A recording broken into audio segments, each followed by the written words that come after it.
I first learned about Global Outreach Mission from Charles Wallace, a former board member and former chairman of the board of directors. He and I were both attorneys, and he introduced me to Global back in 2000. My involvement has been, as I said, a board member since 2000, and since 2007 I've had the privilege of being the chairman of the board of directors.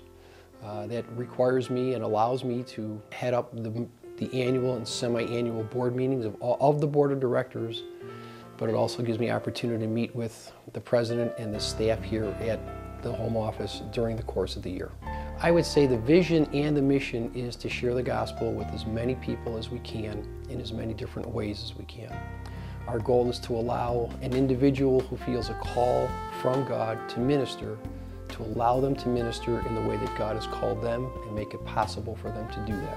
Our biggest project right now, I think, is the one in Sierra Leone, where we have an opportunity to be digging water wells, and as we go into each different village, we ask the local chief for a parcel of land on which to build a church.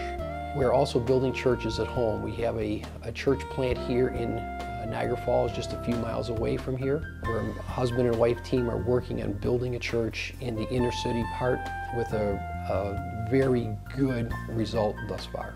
Those are the two ends of the spectrum, if you would. We have several schools that we have established around the world, which teaches not only reading, writing, and arithmetic, but also teaches the Word of God to be a disciple. We've done that through schools. We have several Bible schools, Bible institutes that we work with as well. It's been exciting to watch that. There's also the one-on-one discipleship between our local missionaries and individuals, either in the United States or far abroad.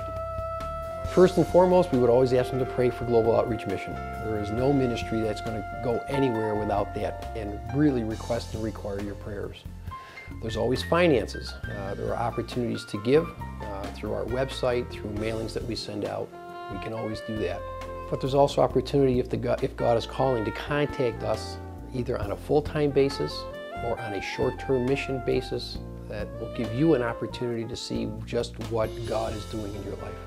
Going and following where God has led you is always an interesting event and always an interesting time in your life. God will take you down many paths that you never expected to go down, but you know that He's the one that's leading you, and as a result, it's the right path. I've had opportunity to meet many of our missionaries, and they are people who have left homes. They've gone from several countries to get to the place where God has put them right now.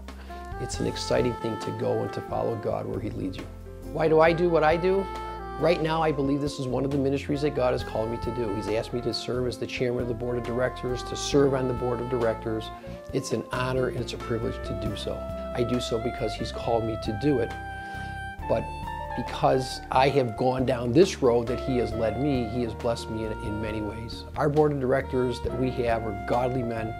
Every time we have a board meeting, I tell the men, and I honestly mean it, I go home more blessed than I came being with those men, because we have men who are wise, who are godly, and who care about Global Outreach Mission and missions in general. I've been thinking a lot about the home staff, the folks that man the offices here at home. They are very good people. They are hard workers, they are compassionate, they're godly people, and they pray for the missionaries and for the mission as well. It's been a pleasure being associated with Global Outreach Mission.